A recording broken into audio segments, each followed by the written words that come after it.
Agora sim, estamos ao vivo.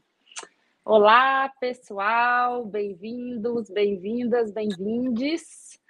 Boa tarde a todo mundo. Queria agradecer a todos que estão conectados conosco aqui na página no link do LinkedIn do CMA, em cooperação com o DLA Piper, para a live de hoje. Meu nome é Carolina Caiado, eu sou sócia da área de Direito Público e Assuntos Governamentais do escritório.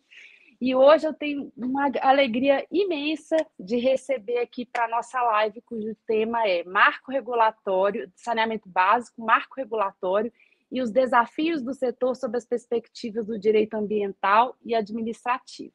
Então, a super convidada de hoje é Vanessa Táfila, que é uma grande amiga de longa data.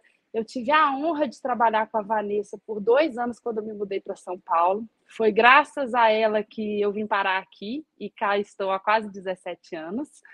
A Vanessa é diretora jurídica, hoje está, né, diretora jurídica da GS Lima, mas antes de trilhar essa trajetória corporativa brilhante que ela vem fazendo já há alguns anos, a Van, que é como eu gosto de chamá-la, atuou durante muitos anos de uma forma muito exitosa em escritórios full service, mais de um, teve o próprio escritório, é uma mulher extremamente empreendedora, muito reconhecida no Brasil na área de infraestrutura, sobretudo na área de saneamento, e ela trabalhava tão bem, que um dos clientes a convidou para assumir essa posição de diretora jurídica do grupo GS Lima, que é um dos maiores grupos, um dos maiores players de saneamento do mundo e aqui no Brasil também. E também participará da nossa live para me ajudar aí nessa missão de receber a Van, o Vilmar Gonçalves, que é nosso sócio da área de direito ambiental, que também atende diversos clientes na área de saneamento. Saneamento é um tema que tem tudo a ver com o meio ambiente. E antes de eu passar a palavra para a Van, para ela se apresentar e contar aí um pouquinho sobre ela e iniciarmos propriamente a live, eu queria dar alguns recadinhos. Primeiro é que essa live está sendo gravada e logo depois ela ficará disponibilizada na página do Campus Melo no YouTube, tá? E queria convidar a todos também, a gente vai colocar um link na nossa página no LinkedIn, para assinar a newsletter que eu e o meu time produzimos, chamada Público e Notório, a PIN, em que a gente traz diversos temas sobre direito público. Na próxima, inclusive, Vilmar, eu e Marjorie traremos uma análise sobre as questões da prestação de serviço de saneamento básico na região metropolitana. Então, sem mais delongas, Van, seja muito bem-vinda. Queria te agradecer pela gentileza de disponibilizar seu tempo, né, arrumar aí esse horário na sua agenda super atribulada, não só para estar aqui conosco nesse horário, mas também por toda a preparação que nós fizemos. Então, eu queria que você começasse, Van, contando um pouquinho dos seus desafios aí na empresa, de como tem sido seu trabalho, quais são suas atribuições hoje, contar um pouquinho sobre o grupo, que fica todo mundo curioso, né? Sempre quando tem, como eu te disse, alguém de uma empresa assim muito grande, muito reconhecida, as pessoas querem ouvir. Tá ótimo. Carol, obrigada pelo convite. Vilmar, como vai? Carol, na verdade, eu que agradeço a você o convite, a oportunidade e até relembrar quando a gente começou trabalhando em saneamento já há muito tempo atrás. A Carol foi o primeiro trabalho dela aqui em São Paulo e ela não contou que ela foi contratada pelo telefone, porque ela estava em Belo Horizonte, ela aplicou para a vaga e falei, Carol, na época, muito antes de pandemia, estou falando, sei lá, 2000 e não sei quanto, não tinha pandemia com toda a modernidade, foi pelo telefone e falei, Carol, gostei de você, nem paga passagem para vir. Vem trabalhar, se der certo, ótimo, senão você volta ou procura outra coisa. Foi exatamente assim, foi divertido. Ela falou, nunca fui contratada pelo telefone. Pelo telefone é mesmo, eu nem lembrava, é verdade. Foi pelo telefone. Então, obrigada pela oportunidade, vou comentar um pouquinho aqui, vou começar pelo grupo e depois eu falo de mim, até porque o grupo é enorme e é extremamente interessante. Então, só para comentar, a AGS começou como ambiente, uma concessão de 95, então uma das primeiras, se não a primeira ou a segunda do Brasil em saneamento, em 95, então faz muito tempo. A licitação acho que foi em 93 e o contrato assinado em 95, então era uma concessão única em Ribeirão Preto, pequenininha. Ela começou a operar, passado um tempo, um grupo espanhol comprou essa concessão, porque queria entrar no Brasil, que era a Inima, comprou no Brasil e ela já tinha operações em outros lugares do mundo. E em 2012, a Inima, a Espanha, com todas as suas operações, incluindo o Brasil, foi comprada por um grupo sul-coreano, que é a GS, então virou GS Inima. A GS está entre os 4 ou 5 maiores faturamentos e conglomerados da Coreia do Sul, eles atuam em diversos setores, viagem, turismo, varejo, energia, etc., e quiseram entrar em saneamento, então compraram a Inima e mantiveram a sede de saneamento, o braço, que eles até chamam de ambiental, na Espanha, e com todos os ativos, inclusive o Brasil. Então, aqui mostra a participação mundial da AGS. Se puder passar, Tiago, por favor, é o próximo slide. E para a gente falar do Brasil, aqui são as nossas operações de saneamento no Brasil. Então, a gente tem concessões parciais, a gente tem concessões plenas, tem PPP, tem locação de ativos. Isso no braço GS Nima Brasil, que é de concessões, ou seja, de contratos públicos. Além disso, recentemente a gente comprou uns ativos industriais, que estão na GS Industrial, que é o braço de, principalmente, reuso de água, que tem a ver com saneamento, mas são contratos privados, e a gente também está buscando, a gente tem 2 ativos, mas está buscando ampliar, mas a gente quis entrar nesse mercado, e a gente tem também um outro braço, que é a GS Serviços, que faz operações de OIM. Então, a gente tem, acho que 13 operações no Brasil. Obrigada, Tiago, era só isso, aqui era só para mostrar um pouco do grupo. Então, a gente tem o reporte da Espanha, a gente tem um reporte para a Espanha, um reporte para a Coreia, e o apoio deles, para a gente é muito interessante, primeiro porque a AGS Brasil, quando ela começou em Ribeirão Preto lá atrás, ela foi uma das pioneiras, tanto por ser um dos primeiros contratos de saneamento, como por inovações que ela fez ao longo da vida, apoiada muito nessa matriz de Espanha, que também é uma pioneira. Ela, na Espanha, a Inima está desde 68 no ciclo completo da água, então são 2 pioneiros nos seus mercados. E com isso a gente tem um DNA bem de inovação, é muito interessante com a área operacional, um DNA de vamos buscar novas tecnologias, vamos buscar inovação. Então, por exemplo, a nossa unidade de Mojimirim é a primeira que faz energia fotovoltaica, usa a energia fotovoltaica para ajudar na estação de tratamento de esgoto. Outra inovação, outro pioneirismo nosso, a gente conseguiu no ano passado captar a primeira debênture incentivada em saneamento de R$100 milhões para uma unidade nossa. Então, a gente está trilhando, a AGS no Brasil está entre os 5 maiores grupos de saneamento. Acho que eu falei do grupo, vou falar de mim agora. Na verdade, eu trabalhei em escritório minha vida toda.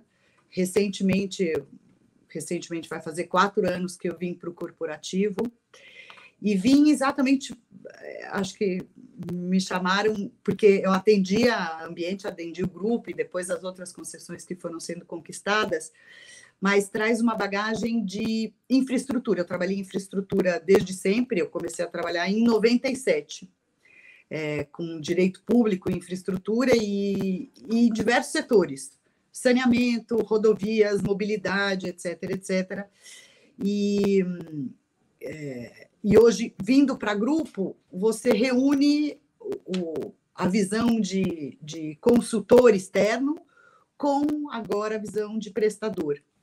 E para o saneamento foi muito interessante porque, como eu trabalhei em outros setores, eu sempre vi outros setores sendo importantes. Então, energia precisa regular, rodovia precisa regular, gás, e o saneamento, coitadinho, sempre foi ficando para trás e tentando se encaixar e se ajustar, porque é um serviço bastante complexo. O serviço em si e a questão de titularidade é discutida, STF discutiu anos, e a titularidade até que em 2020 a gente conseguiu um novo marco de saneamento, porque mostrou que o saneamento, não se falar como ele é importante, né? Tanto é que ele chama saneamento básico. Então, a importância dele, e ele entrou na pauta de prioridade dos governos. Sim. Então, isso foi muito bom como cidadã, estou tirando crachá, estou falando como cidadã, isso é muito bom porque mostra a necessidade do investimento e o governo olhando, os diversos governos olhando para esse serviço, falando preciso trazer água e esgoto para a população, tanto pela questão, principalmente, saúde, como também meio ambiente. Não vamos lançar esgoto in natura nos recursos hídricos, vamos começar a olhar, e também isso o novo marco trouxe, a importância de olhar para... assim, o saneamento já foi objeto de uma lei em 2007, mas eu acho que ela reiterou e confirmou e ampliou as exigências no novo marco de 2020 para mostrar assim, reuso tem que ser uma meta importante nos contratos de saneamento, eficiência energética também tem que ser, cumprimento de metas tanto de universalização como redução de perdas, ou seja, é um novo olhar para dizer o saneamento é importante, por diversas questões, ele tem que ser olhado, ele tem que ser acompanhado e a gente precisa de investimento para ele. Então, o novo marco trouxe isso e aí ampliou a competitividade, deu mais igualdade de participação entre públicos e privados, né, as companhias estaduais e a iniciativa privada. Então, isso também é muito bom para a gente, porque abre uma perspectiva enorme. E, de novo, falando como cidadã, é muito bom, porque talvez os poucos grupos de saneamento que existiam não iam dar conta do volume de investimento, então novos players entraram. E como profissional, então, assim, como cidadã é ótimo, como profissional, deu muito mais trabalho para a gente, né? Porque agora novos players, as propostas têm que ser mais estruturadas, elas têm que ser mais discutidas, com sustentabilidade econômica, buscando essa tecnologia ou planejamento fiscal, como é que eu melhoro a minha proposta para entrar nesse mercado competitivo. E de outro lado, assim, então, só vejo coisas boas com o novo marco. O que, assim, um pouco me preocupa, que eu falo, a gente tinha meia dúzia de grupos participando e tinha alguns processos de licitação acontecendo, algumas perspectivas, e de repente deu um boom. Assim, o BNDES fazendo projetos, Caixa Econômica, municípios, todo mundo licitando, vindo. Eu não sei como vai ficar a mão de obra nesse meio do caminho, o mercado está aquecido. Então, também, assim, se meus filhos tivessem, eles são adolescentes ainda tão longe, mas se eles tivessem numa fase de faculdade ou de caminhar profissão, né, de se encaminhar para uma profissão, para ir vem para o saneamento, porque está faltando gente, em todos os níveis. A gente, assim, a disputa é com o operador de estação de tratamento de água, o eletricista, o mecânico, até o agente comercial, o gestor de contrato, engenheiro, advogado, financeiro, planejamento, todas as áreas estão demandando, porque tem muita nova operação acontecendo.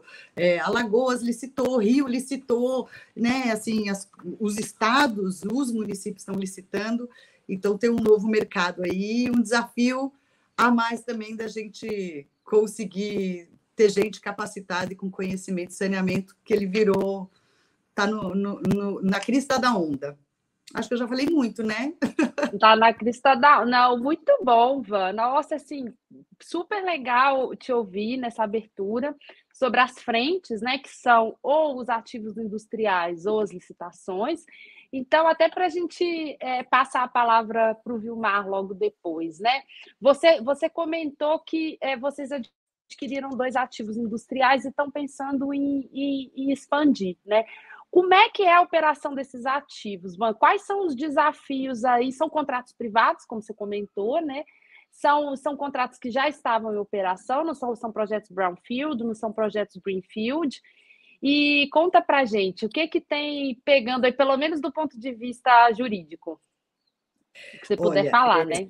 claro, o que é muito, acho muito legal nesses contratos eles já eram brownfield, a gente comprou ele já em operação, e são contratos até, eles não são tão recentes, eles são recentes para a gente, então foi um desafio assumir, porque a gente só conhecia o público, e esses 2 são contratos privados, mas eles têm um viés de sustentabilidade muito interessante, por dois aspectos. Um é de aproveitar o efluente sanitário, ou seja, o esgoto, que, embora tratado com condições de voltar para a natureza, ele é retratado e remodelado ali nas suas características para ser fornecido para a indústria. Então, os nossos 2 ativos, 2 clientes são indústrias, são polos industriais, e a gente atende com essa água. Então, e aí a gente consegue também atender esses clientes com uma qualidade que ele falou assim: preciso de uma água desmineralizada, preciso de uma água clarificada, eu não conheço, né, o detalhe técnico, mas são diversas formas de fornecer para esse cliente a água. Então, esse viés de não devolver para a natureza um recurso natural que está sendo reaproveitado. E, de outro lado, para a indústria também é excelente, porque às vezes até a água, e até a água que a gente vende mesmo em nossos ativos públicos, às vezes para uma indústria ele é um ativo caro.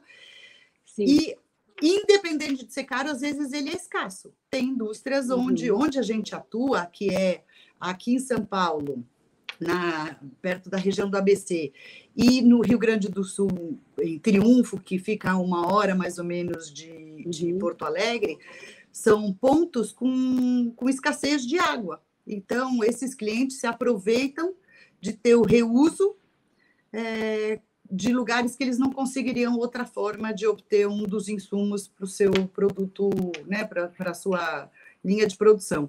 Então, eu acho interessantíssimo isso. E são contratos que, eles, por serem privados, eles são um pouco mais fáceis, porque o público tem uma série de prerrogativas e ele é mais amarrado, né? Porque ele é vinculado à licitação, etc. No privado, ele é mais fácil de lidar com o seu cliente, mas aí tem os perrengues do dia a dia, né? Os contratos. Eu preciso suspender a planta, enfim, né? A sua água não veio de tão boa qualidade, não, veio sim, a sua tubulação, etc, etc. É que não está boa. Exatamente. Mas é bom porque a gente se dá muito bem com esses clientes, e está funcionando, são contratos de bastante tempo, e a perspectiva é aumentar. E assim, a gente comprou até antes do novo marco de saneamento, que tem o reuso como uma vertente ou como uma meta importante. Então, a gente acabou conseguindo juntar os dois lados. Duas coisas. Ai, que bom. Exatamente. Vilmar, você quer comentar sobre as perspectivas ambientais, considerando a fala até aqui da Vanessa? Olá, Carol, obrigado. Bom dia a todos. Boa tarde, na verdade, pelo horário. Vanessa, dizer que é um prazer ter a oportunidade de poder falar diretamente com você. Na verdade, é a primeira live que eu faço com a Carol, então um prazer aqui redobrado, que sejam muitas lives daqui para frente, Carol. O tema do saneamento, ele, para quem trabalha com direito ambiental, é um tema muito especial, né? Eu ouvi atentamente a fala da Vanessa, expondo aí de maneira bem objetiva, né, os desafios de quem tem assumido, vamos dizer assim, pela iniciativa privada esse trabalho, que é um trabalho, obviamente, hercúleo. Os desafios no Brasil são imensos. A gente tem uma taxa de esgotamento sanitário que fica ali próximo de 50%, quer dizer, o que significa dizer que você tem uma fatia extremamente relevante da população que não tem acesso a condições, como a Vanessa colocou, condições básicas, né? Então, o que a gente vê a partir do marco de saneamento, acho que talvez a grande figura, o grande entusiasmo a partir do marco é exatamente você ter uma reprodução de um modelo de maneira mais organizada, de maneira mais orgânica, de um modelo de participação privada, né? Quer dizer, apesar de já existiam concessões anteriores à própria lei do marco, né? Alguns municípios, através ou de consórcios ou através de contratação, vamos dizer assim, coligada, já tinham adotado um sistema de concessão, e isso, obviamente, se reproduz a exemplo do que aconteceu em outros segmentos importantes do serviço público, como energia, como telefonia, em que, necessariamente, com a participação da iniciativa privada, houve uma injeção, não só de recursos, mas houve uma implementação de uma atuação, vamos dizer assim, muito mais eficiente, muito mais preocupada com o resultado, e isso, obviamente, se desdobra em qualidade do serviço. Claro que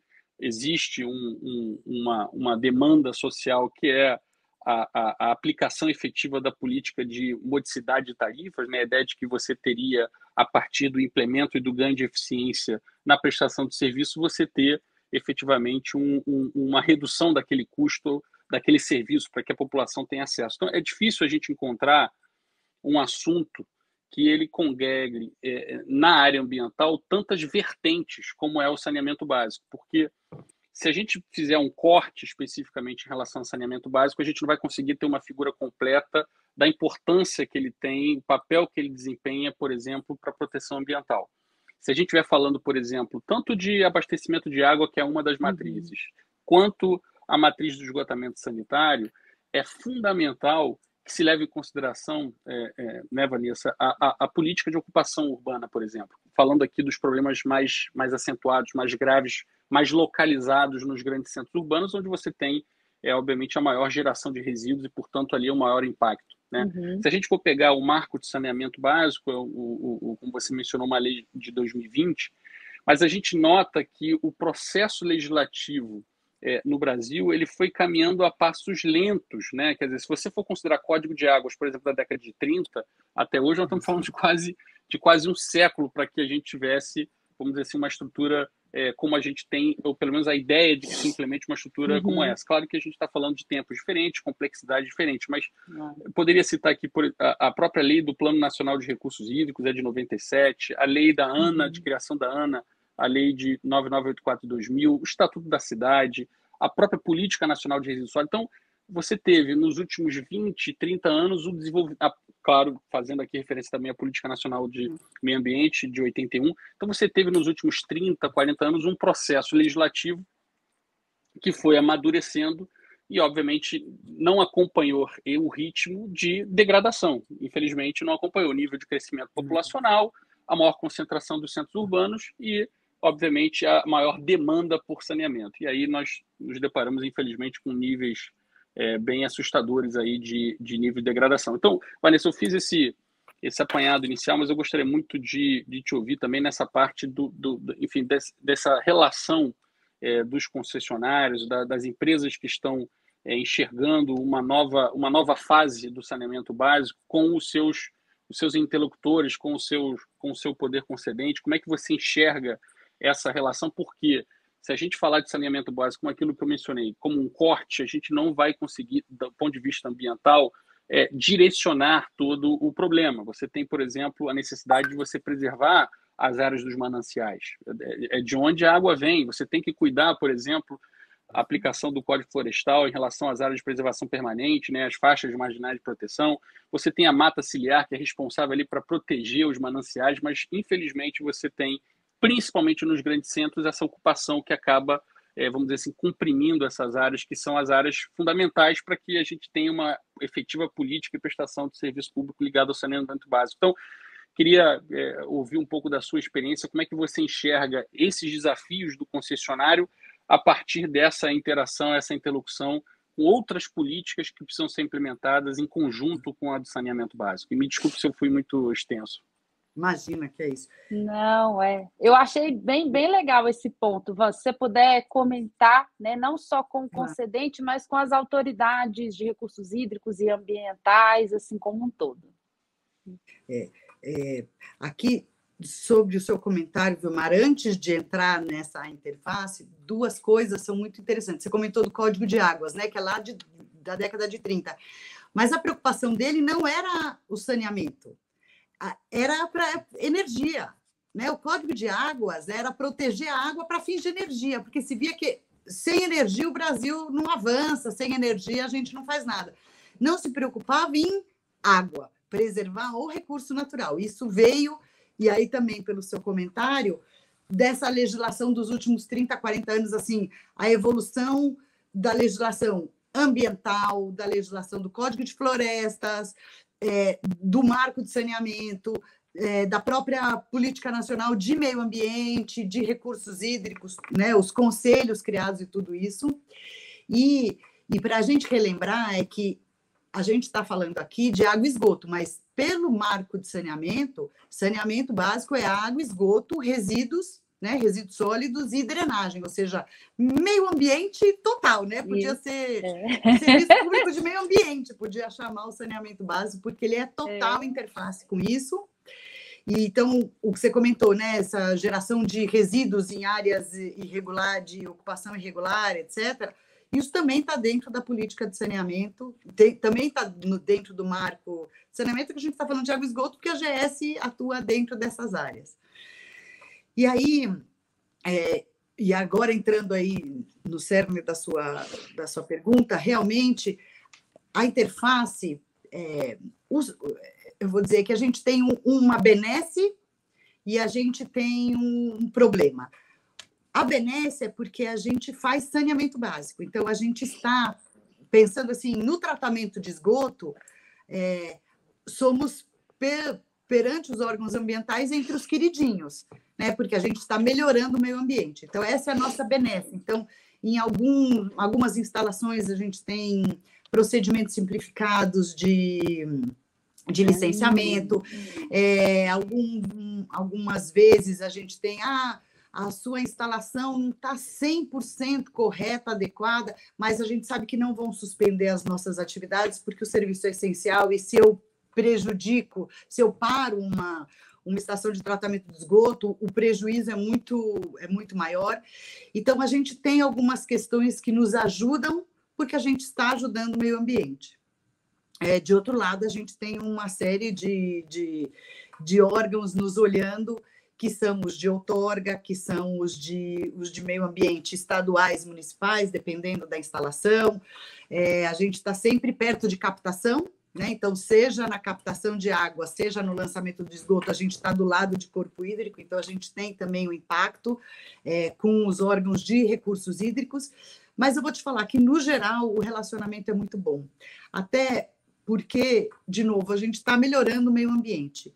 Então, e são, assim, em muitas localidades onde o prestador público está presente, também tem o tratamento, mas onde está o privado, as metas oriundas de licitações, inclusive mesmo antes desse marco de saneamento, as metas de redução de perda, as metas de potabilidade de água, as regras de potabilidade de água, as metas para ampliação e universalização dos serviços de esgoto, incluindo o tratamento, ou seja, não só coleta e afastamento, como o tratamento, elas são, normalmente, nos contratos privados, são regras, são bastante rígidas. Então, a gente já tem isso, eu acho que o prestador de saneamento básico, talvez ele tenha a preservação do meio ambiente meio no seu DNA. Ele tem isso e eu acho que os órgãos ambientais enxergam isso. Então, no geral, a gente tem fluxo mais fluido. Fluxo fluido ficou horrível, mas a gente tem um trâmite mais fluido porque a gente não está poluindo, a gente, ao contrário, está melhorando o meio ambiente. Então, sob esse ponto de vista é bom, mas a gente tem bastante interface, porque a gente está também na captação e e no lançamento, a gente está na natureza, né? A gente está na área rural, essencialmente, porque a gente está ali do lado do corpo hídrico, então a exigência em relação ao meio ambiente é mais clara do que na cidade, né? Que é selva de pedra e a rede está ali enterrada e tudo. E também para comentar, Vilmar, nessa linha assim que me ocorreu agora, como é interessante que, assim como o Código de Água estava preocupado com energia elétrica, porque também a população vê, assim como o lixo, você jogou no seu lixo, é como se aquilo morresse, né? Mas, na verdade, ela tem todo um caminho ainda pela frente, mas é a mesma coisa o esgoto. Durante muito tempo, até um período muito recente, o saneamento era alguma coisa que não trazia nem voto, né? Porque a tubulação está enterrada, o esgoto, dei a descarga, ou a indústria descartou ali o seu efluente líquido, isso vai embora, né? Como se sumisse do mundo. Então, só que o impacto é importantíssimo. Então, essa evolução da legislação e da consciência das pessoas e da necessidade de falar, não, eu tenho que fazer tratamento, eu não posso só água, eu preciso tratar o esgoto, mostra uma evolução de cultura, de que a gente tem que realmente... isso é melhor, isso é bom para o meio ambiente e a gente tem que investir realmente nessas atividades. Não, ótimo. Aproveitando o gancho que a gente está comentando da regulação, da interface com o poder concedente, Ivan, uma das inovações do novo marco é colocar a ANA como a entidade que vai trazer as normas gerais de referência em regulação, né? Normas de referência, digamos assim. E isso é muito engraçado no Brasil, porque a partir da Constituição de 88, os municípios ganharam muita autonomia, né? Só lá no meu estado, do Ceará, viu, gente? Quando eu cheguei para trabalhar com a Van, a gente estava trabalhando num projeto do governo do estado de Minas. Aí, quando ela ficava com muita raiva da cláusula do edital, ela não falava que era esse estado de Minas Gerais, ela falava que era esse estado do Ceará, cara. Mas brincadeiras à parte, só o meu estado tem quase 1.000 municípios. Então, é inviável a gente querer que um município pequeno consiga ter a consistência. A gente conversou muito isso na reunião de alinhamento, a Vanessa colocou isso, o município é pequeno, como é que ele vai ter especialista em transporte? Não tem dinheiro, né? Essa pulverização aí dos municípios é uma coisa contraditória. E de tempos em tempos a gente acaba vendo na regulação a União Federal ela fazer um papel de congregar. Aqui saiu na lei como normas de referência, né? Se a gente for bem por isso e for olhar a constitucionalidade disso, cabe um monte de discussão. Mas o meu feeling, aí eu queria ouvir da Van, é que isso acaba funcionando, porque as agências federais elas são mais bem montadas, elas têm um corpo técnico mais robusto. Como tem sido isso na prática, Van? De fato, essa nova atribuição da ANA, eu sei que tem pouquíssimo tempo, né? E justamente isso surgiu na pandemia. Isso tem facilitado, tem ajudado? Como é que tem sido esse rolê aí da ANA agora nessa função? Carol, eu acho que trazer a ANA como normas de referência foi muito bom para o setor. Comento por quê. Quando veio o marco de saneamento original, em 2007, ele colocou umas regras obrigatórias para você poder fazer a concessão, por exemplo, ter planejamento, fazer audiência e consulta para trazer a população para participar, e trouxe a obrigação de uma agência reguladora. E os municípios que já estavam nos processos de fazer a sua concessão, ou queriam já... E isso aconteceu, Carol, você foi uma das que ajudou a pensar em boas práticas de edital e contrato de concessão nessa época lá atrás, mas então, eu tenho que criar uma agência aqui. Então, muitas vezes, e lá perto de 2007, quando veio essa obrigação, se colocava uma agência, assim, o mínimo de pessoas, tipo, põe 2 diretores, porque o município não tem como custear, coloca 1, 2 diretores ali para dizer que tem agência, vamos ver depois como a gente estrutura, mas para o projeto poder seguir e a gente poder seguir com a implementação do saneamento básico naquela época. Então, se criaram agências municipais e eu acredito nisso que você comentou, Carol, que a gente estava conversando antes, quando a gente comentou sobre essa live, que, com a Constituição de 88, eu acho que os municípios ficaram com muitas atribuições, né? Falou assim, o que não é da União ficou para o município e o restante ficou com o Estado, então ficou tudo com o município. Então, o município tem que entender de saúde, de educação, porque ele tem escola pública, ele tem hospital, ele tem posto de saúde, ele tem que entender de pavimentação, de iluminação pública, de transporte público e de saneamento e de lixo e de tantas outras coisas que eu nem sei o que ele tem que saber. E se você pensar em municípios pequenos, existem municípios no Brasil de 5, 10, 15 mil habitantes. Como é que esses municípios, porque a gente, sei lá, eu moro em São Paulo, então em São Paulo saber de tudo isso é fácil, é uma capital, é a maior do país, etc. Mas e os municípios menores? Como é que eles conseguem ter gente no setor público que entenda suficientemente bem de todas essas tarefas que eles têm? Então, tem que entender de praça, de parque, de saúde, de iluminação, enfim, muita coisa. E ainda teve que criar a Agência Reguladora de Saneamento Básico.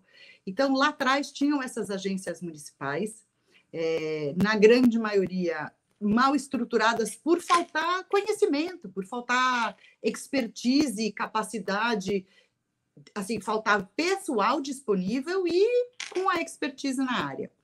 Com o tempo, foram constituídas algumas agências estaduais e algumas regionais, bem estruturadas, que juntaram através de consórcios de municípios, e essas agências conseguiram se estruturar e receber, e prontas para receber a incumbência de regular e fiscalizar concessões de saneamento. E que também isso foi muito bom, porque muitas vezes a agência municipal, e a gente viveu muito isso e ainda vive, porque ainda tem municípios, inclusive em concessões nossas, que estão em municípios com agência local, Sim. Que são muito capturadas. Essa agência reguladora é capturada ou pelo poder concedente ou às vezes pela própria concessionária, porque ele está embaixo do poder concedente, né? Ele é uma autarquia daquele poder concedente, diferente de uma agência federal que consegue ter uma independência e uma autonomia maior. No município, isso é muito mais difícil, então ele acaba capturado num processo de reequilíbrio, por exemplo, ele acaba capturado por um dos lados, ou ele fica receoso, falar, se eu não tenho gente... será que o que a concessionária está falando é verdade? Será que ela está me enrolando? Será que ela está querendo aumentar o reequilíbrio em favor dela? Ou o poder concedente aqui está me mandando adiar o reajuste? Como é que eu faço? Uhum. Enfim.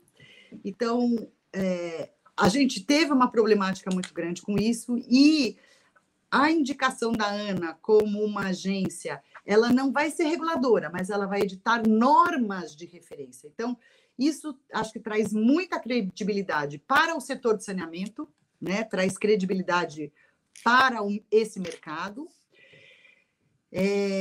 porque traz busca uma igualdade ou um máximo de uniformidade possível nessa regulação. Então, ela traz normas de referência que as agências reguladoras estaduais, regionais, municipais vão precisar seguir, inclusive para a benesse da própria agência reguladora, como benefício do seu concedente, do concedente do concessionário.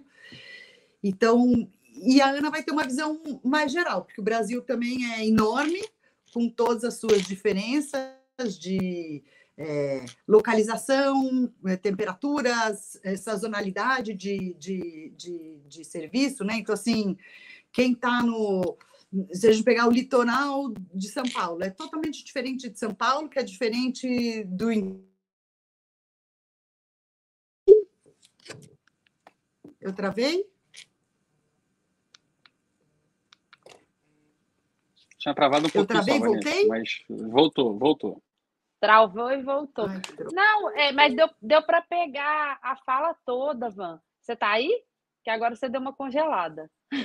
Voltei? Você está meio congelada. Eu não sei se você seguiu a dica da Ingrid Guimarães, da live, que diz que se a criança passar atrás, você dá uma travada assim e fala que caiu.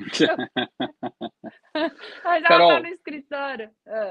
Eu vou pegar, então, um gancho nessa última fala da Vanessa até que recupere ela volte, né? Até que ela volte.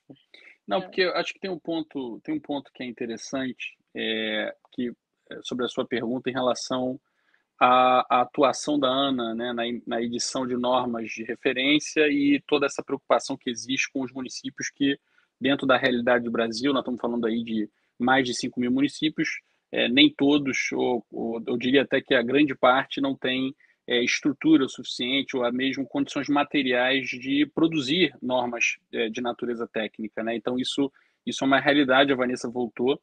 Mas o que eu estava só complementando aqui, Vanessa, porque essa discussão relacionada, talvez, vamos dizer assim, a falta de condições materiais para que os municípios consigam editar normas que tenham essa natureza técnica de maneira, vamos dizer assim, adequada, considerando ali a sua realidade, a necessidade de prestação de serviço, isso também está relacionado a licenciamento ambiental. Então, existe na norma uma preocupação, por exemplo, de conferir dentro da titularidade do município aqueles que têm um conselho organizado, um conselho municipal de meio ambiente organizado, porque pressupõe uma estrutura mais profissionalizada, digamos assim, para o direcionamento desse instrumento, que é um instrumento importante da Política Nacional de Meio Ambiente, que é o licenciamento ambiental. Então, um licenciamento frágil de uma atividade, seja ela qual for, frágil do ponto de vista técnico, frágil do ponto de vista jurídico, é uma atividade, vamos dizer assim, que não está efetivamente atendendo, ocorre-se o risco, pelo menos, uma presunção de que não se está atendendo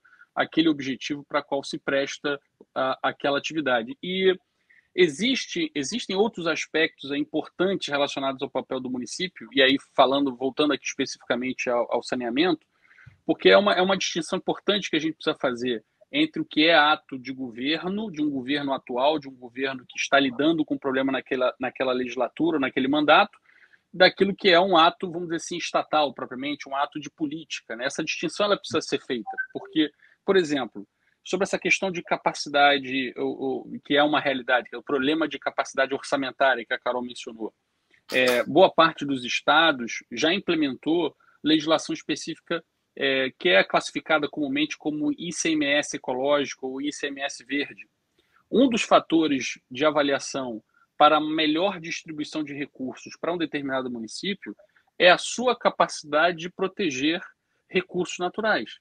Então, se você estiver falando, por exemplo, de mananciais, se você estiver falando de vegetação, enfim, seja vegetação nativa ou vegetação especificamente aqui relacionada a mananciais, a proteção de mananciais, por exemplo, você tem o município especificamente, ele se habilita para ter um direcionamento maior desses recursos. Obviamente que isso gera, em relação, por exemplo, a áreas especialmente protegidas, quer dizer, quanto mais aquele território avança numa política efetiva de proteção de áreas que tenham atributos naturais a serem protegidos, que esse município ele também obtenha algum tipo de ganho, uma espécie de uma contrapartida legítima, a partir do momento que você direciona uma política de investimento na proteção, que você tenha também condições orçamentárias de executar outras políticas, né? Como você bem disse, o município aí assumiu várias delas através da Constituição de 88. E aí o meu ponto, e aí o comentário final sobre essa parte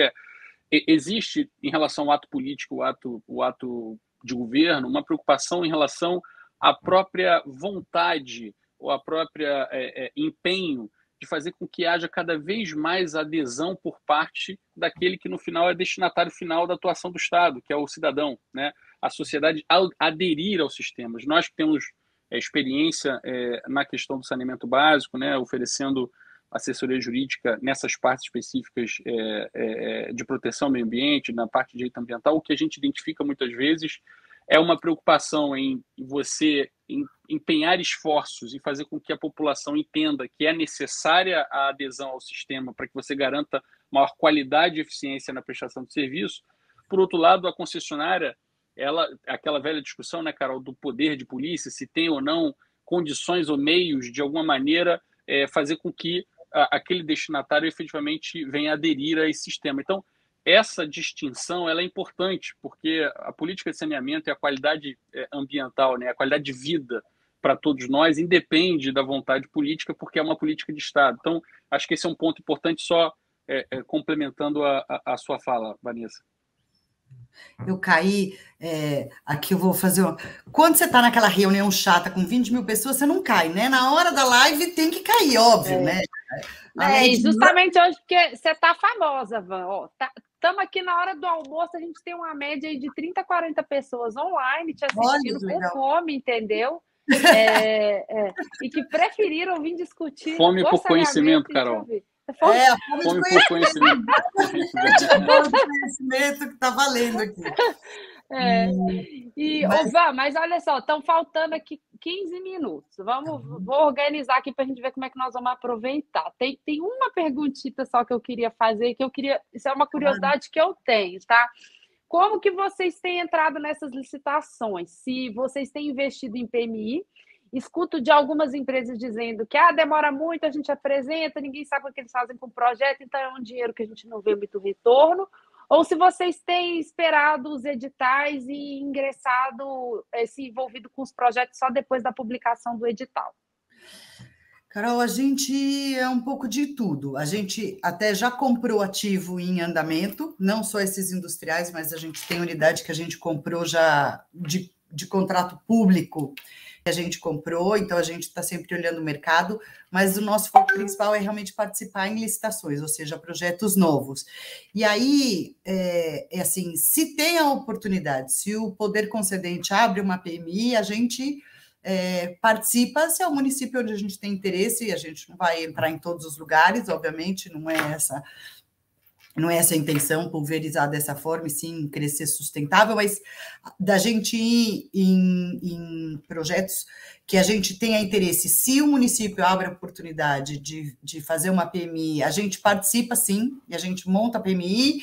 Em alguns municípios onde a gente acredita no potencial do projeto, a gente leva lá e fala, puxa, por que você não faz uma PMI, abre aqui, se mais gente participar, e mais de uma vez aconteceu de mais de um grupo entrar na PMI, apresentar estudos e depois o município escolher. E aqui eu gosto de PMI exatamente porque nessa discussão que a gente está tendo, a falta de expertise do município em fazer tudo, e o Vilmar bem lembrou que, além de todas as outras tarefas, ele ainda assumiu a parte do licenciamento ambiental como mais uma incumbência, então a gente participa. Tem município que ainda opta pelo modelo clássico, então ele fala assim, vou contratar, o município que tem dinheiro, ele contrata um consultor próprio e faz a licitação direto, e a gente participa. Então, o nosso principal olhar é em cima de novos projetos, novos negócios. Se tiver PMI, a gente vai, se der, a gente provoca, se não, a gente espera a licitação. E a gente faz, aí eu nem comentei, né? Mas aqui dentro a gente faz de tudo. O jurídico aqui, ele atende de cabo a rabo todas as unidades, desde o dia a dia societário até novos negócios. Às vezes a gente terceiriza, mas muitas vezes a gente faz até internamente, não a PMI, porque aí a gente não atende o resto. Mas a gente faz aqui de tudo um pouco. Eu travei de novo? Não, né? A gente faz de tudo um pouco, inclusive os novos negócios, e acompanha de pertinho. Como tiver projeto, se o projeto é bom, a gente vai atrás dele para tentar novas SPs, novas unidades, porque a gente está querendo crescer ainda e subir entre esses 5 maiores grupos aí de saneamento no Brasil. Opa, muito bom, Van. Deixa eu ver se tem alguma pergunta. Como a gente está se encaminhando aí para os 10 minutos finais, pessoal, para quem está conectado, eu estou olhando aqui o chat, nos comentários. Se alguém quiser mandar alguma pergunta aqui para a Vanessa, fiquem à vontade. Van, tem muita gente que te mandou milhares de recados, oi, por aqui. Depois eu vou pedir para o Thiago te passar. Não sei se o Vilmar quer colocar mais algum ponto. Vou aguardar aqui para ver se as pessoas vão querer mandar alguma pergunta. Carol, sim, assim, eu acho que o que a Vanessa tem colocado é extremamente relevante. É importante a gente entender que é necessário, para uma boa política de prestação de serviço público, e aí incluindo a possibilidade de delegação desse serviço, que você tenha um sistema jurídico que respalde o investimento, né, o investidor. Quer dizer, que você tenha a tão falada, tão propagada segurança jurídica. Que você tenha... E segurança jurídica, em linhas bem gerais, é você oferecer previsibilidade em relação a consequências jurídicas de determinada relação que se estabeleça. Então, é importante para o concessionário, para aquele que tem a ideia de investir, ou no caso de empresas como a que a Vanessa dirige, o departamento jurídico, tenha interesse de ampliar mais essas atividades. Então, essa é uma ideia fixa em qualquer atividade que seja objeto da atividade regulada. É você ter segurança jurídica, a partir disso, você ter previsibilidade. Claro que você vai ficar sujeito a alterações normativas, que são, enfim, isso é uma faculdade do Estado e das agências reguladoras, isso não se pode evitar, mas que você tenha, obviamente, sempre condições e prazos para se adaptar e se ajustando aos novos padrões, que o próprio avanço da tecnologia também vai permitindo que você invista em melhorias, e esses investimentos precisam sempre ser, de alguma maneira, vamos dizer assim, diluídos, e, no final das contas, o concessionário precisa ser remunerado desse investimento. Mas, e aí eu acho que uma questão que também é muito associada a isso, se a Vanessa tiver um tempo para poder comentar, e a gente se depara muito com isso no dia a dia... Não, tem sim, Gilmar, ainda faltam 10 minutinhos. Tá bom, quando tiver uma pergunta aí, você pode me interromper, fica à vontade, tá, Carol? Tá bom. Mas é uma discussão que envolve até ideia de responsabilidade, porque o que a gente nota, Vanessa, muitas vezes nas análises que são feitas a partir do momento que uma empresa assume a concessão, né? Existe uma preocupação muito grande, então, talvez na mesma proporção de você ter uma melhora do serviço, mas você já buscar um responsável por aquele passivo histórico que eventualmente exista por um período anterior, enfim, de ineficiência, de má gestão, seja lá qual for a nomenclatura que se dê. Então, queria também ouvir um pouco de você, da tua experiência nessas transições, né? Porque nem sempre são transições fáceis, e também o fato de que você, durante um procedimento licitatório, claro que a gente tem que trabalhar sempre com o cenário ideal. O objetivo é o ideal. Então, o ideal é que você tenha, no processo licitatório, ciência de todas as informações necessárias para você calcular o teu risco, os investimentos, o que você precisa fazer. Mas pode ser que isso só aconteça quando você tiver, por exemplo, um período de operação assistida, quer dizer, antes de você ter a assunção completa da atividade, pode ser que isso venha depois. Então, entender um pouquinho como é que você enxerga essa questão em torno aí da responsabilidade, das informações necessárias para você direcionar a tua atividade.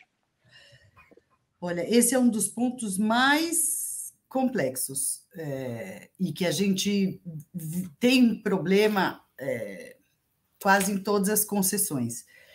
Primeiro porque, por mais que tenham os estudos antes, tanto numa PMI, como num próprio consultor, como até os do BNDES, por exemplo, no âmbito do PPI, é difícil você conseguir extrair do sistema existente todas as informações que tem ali, e todo o estado das instalações, população atendida, onde estão as redes. Às vezes tem sistemas antiquíssimos, né? A penúltima concessão que a gente assumiu é em Ouro Preto, assim, uma cidade histórica de elevação. Lá é uma escola para todos os temas, porque ela tem distritos espalhados, ela é antiga, ela tem patrimônio histórico, ela tem...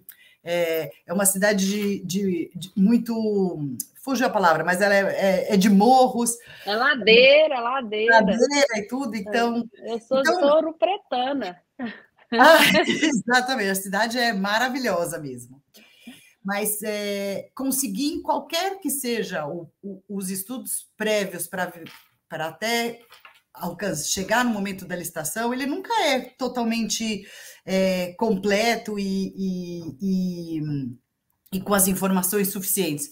Então, toda vez que a gente assume, normalmente os contratos prevêem isso, que é uma fase de transição, que não é suficiente às vezes, porque às vezes você descobre vícios ocultos ou instalações que você nem o município sabia que existia, às vezes um ano depois que já acabou o processo de transição. Então, o que a gente sempre busca é, e mesmo quando não é objeto de uma PMI, existe, por obrigação legal, o processo de participação do mercado e da própria população, em audiências, consulta pública, então, questionamentos ao edital, a gente sempre tenta trazer essa segurança.